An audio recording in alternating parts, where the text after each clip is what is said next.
First of all, you need to start up the website. I gave you the wrong URL before. It should be separately. USW 1405-fs.cloudapp.net. So it's just US 1405 and the password. And you'll probably want to click Remember Me so that you don't have to keep entering it. And we'll log ourselves in, and you see that the menu is similar to what you see in your old system. Let's start with members. Now you can do selections in various ways. I'll just start with a simple name selection of AB, and we'll get a list on the screen. Oh, let's try just A maybe. Alright, that's more like it. And you can see that there's a bunch of fields on the screen, and if you click on more fields, that actually adds a bunch more so you can see it all at once. And that's especially useful for selections for reporting, but let's skip that for now. If you click on details over here, it actually brings up all the information for that member. Some of it's a little compressed. You'll see that phone and address, employers, status are all summarized. If you click on this, then you get the full grids that allow you to change information. There's some new stuff I've added. Start and end dates for addresses and phone numbers. You don't have to use that, but it's there if you want it. There's also a type field, which can be useful. And let's explode some of the other things here. And so you'll notice that there's one change to the way the employers and the status work. They now use a month rather than a date. That'll make it easier to correlate with remittances. That way when you enter a remittance and you just enter the month, it'll be able to correlate that more easily with the status in the employers.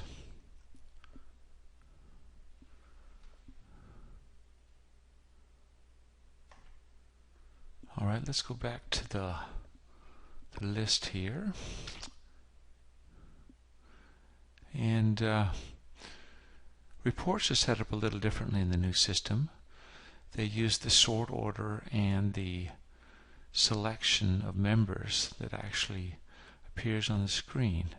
So you remember we selected members whose names start with A. If we click on Report and member detail and payments,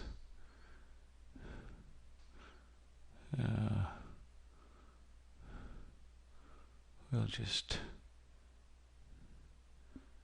pick some reasonable range here. Then it will include those members whose names start with A on the report. And it was sorted alphabetically, so the report will also be sorted alphabetically. There's another video called Sorting, Grouping, and Selecting, which you probably should take a look at to get a better idea of just how that stuff works.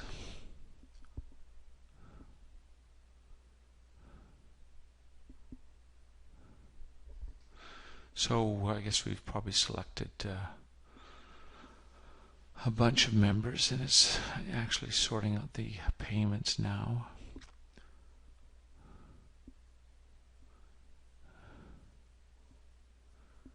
Alright, so now it's So reports are, by default, they're done as PDF files, and they appear right in the browser like this, as you can see. You can use, there are other options, and you'll see it's actually in a separate tab here. I'll just close that tab and we'll be back to Remember List. Alright, let's go on to employers.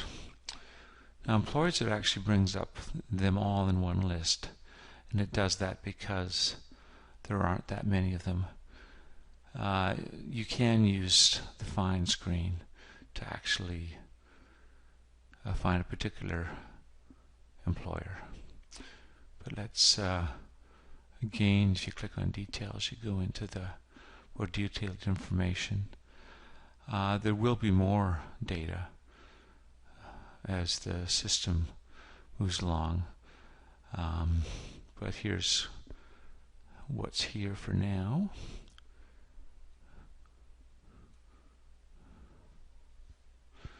And then remittances. I think I'll pick, so there's some new selection options for remittances. Let's pick maybe Canal Flats here, and we'll just bring up those remittances. Right now there's sort of a reference number.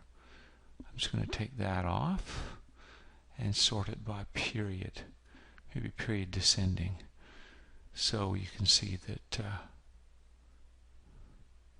this database is a little bit older. It's looks like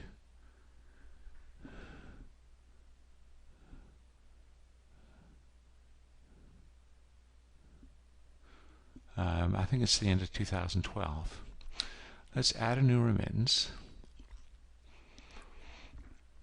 And we'll just call it test 2 maybe.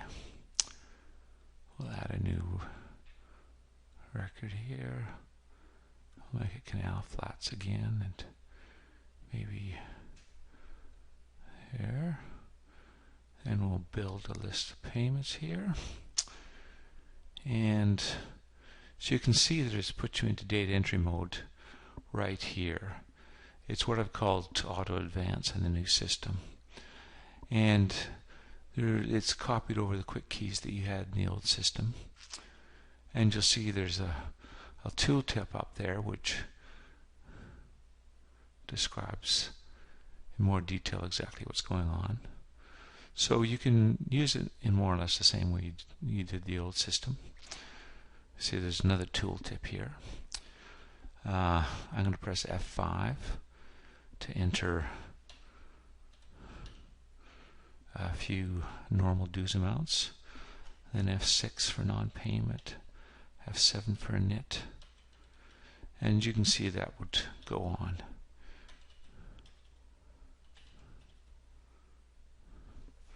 So that's quite similar to the way the current system works. These dates are really optional now. It's the period down here, the month, that actually controls this. Let's just save that.